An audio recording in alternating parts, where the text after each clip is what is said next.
केला, 9 मिसाईल सोडले दहशतवाद्यांच्या ह्याच्यावर, तर ते ऐकून खूप बरं वाटलं की त्यांनी बदला घेतला या त्यांच्या ह्याचा. आणि पहलगाममध्ये ज्यांनी अतुल आणि त्याच्याबरोबर अजून ज्या 26 जणांनी बलिदान दिलं त्यांच्या आत्म्याला पण शांती लाभली असेल आता. आणि भारत सरकारने जे काही बदला घेतला आहे त्यावर त्यांचे आभारच आहेत. आणि ही त्यांनी आत्ता सुरुवात केली आहे. दहशतवादाचं त्यांनी मूळ नष्ट करावं अशी माझी इच्छा आहे.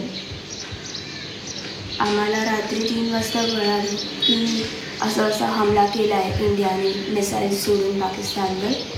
तर हे ऐकून खूपच आनंद झाला मला की भारत या जी घटना झाली पहलगाममध्ये त्यावर त्यांनी खूप लगेच ॲक्शन घेतले आणि घेत आहे.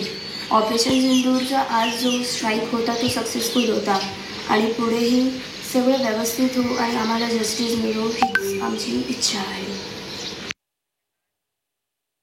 आपण बघतोय मोने कुटुंबियांनी सुद्धा या एअर स्ट्राईकचं स्वागत केलेलं आहे. ज्या पद्धतीनं निष्पापांच्या हत्या करण्यात आली दहशतवाद्यांकडून जम्मू काश्मीरच्या पहलगाम सेक्टरमध्ये पर्यटनासाठी गेलेल्या पर्यटकांची हत्या करण्यात आली आणि त्याचा बदला भारतानं घेतलेला आहे. महाराष्ट्रातल्या सुद्धा 6 पर्यटकांची हत्या दहशतवाद्यांनी केली. या सगळ्या पर्यटकांचा, निष्पाप पर्यटकांच्या झालेल्या हत्येचा बदला भारतानं घेतला आणि या सगळ्या पीडित कुटुंबांनी सुद्धा पंतप्रधान नरेंद्र मोदी आणि भारतीय लष्कराचं स्वागत केलंय, अभिनंदन केलं.